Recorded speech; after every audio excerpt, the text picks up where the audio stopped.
The goal is to make stuff worth stealing, and then be willing to give it away for free.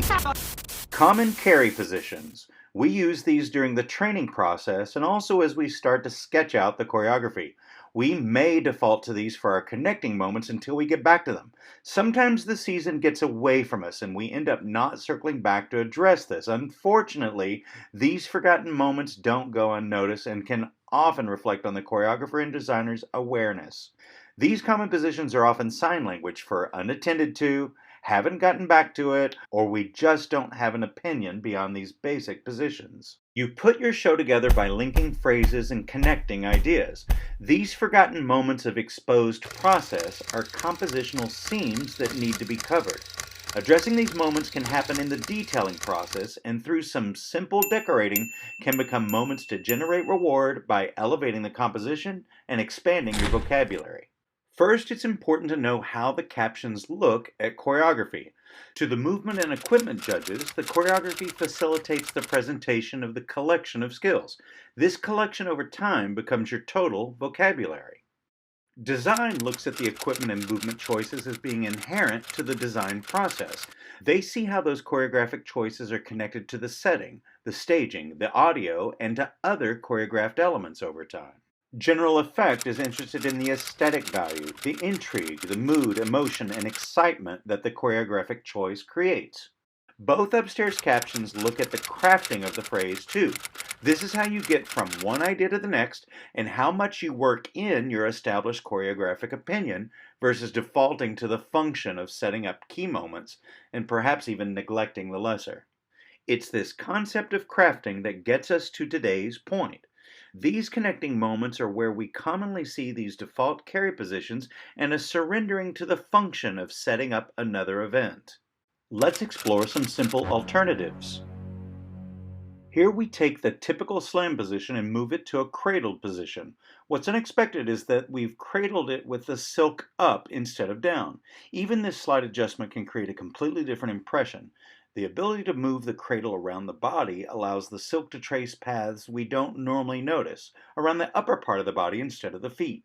Simple turns are made more dynamic because of the placement of the color. Coming out of a different carry position can itself create interest because you're not stopping and resetting to a typical starting position just to start the hold. The change in plane still shows us the start of the phrase, but the consideration of flow out of the turn and the unexpected carry and starting positions create a seamless, well-crafted connection.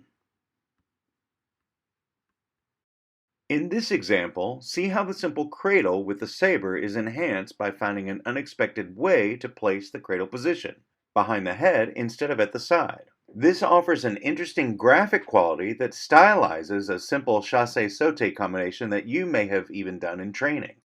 Cradle and tuck positions have the same visual presence and are typically carried to the side, letting the equipment defer to what might be a hopeful movement focus.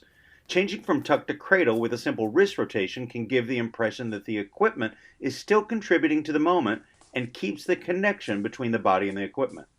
See the dynamic difference between the two times our performer moves between tuck and cradle. This is not a big skill to learn, but the contrast increases variety, shows a greater awareness by the performer, and prevents a common problem of sameness over time.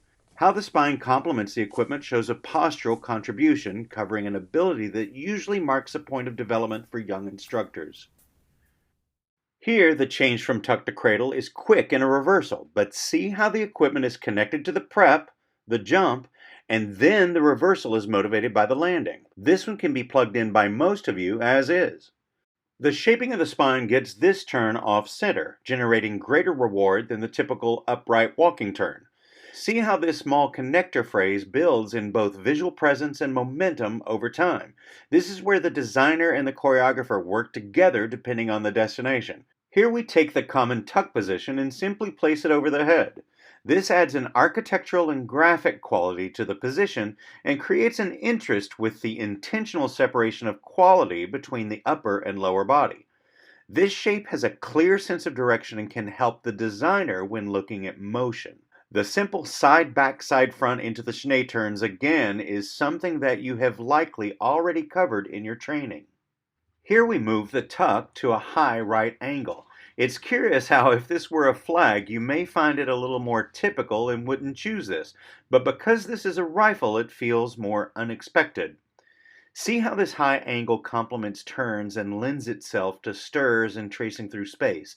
This is especially helpful when working with indirect pathways, creating a sense of flow into the arrival. Again, see how the carry position covers what might also be a very typical starting position, covering another seam in the choreography.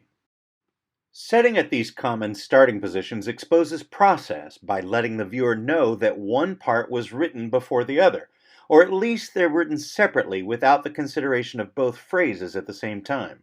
We're used to seeing this, no one counts off for this, but it's simply not very artful. As we consider crafting in the future, this will eventually be seen as less of an achievement.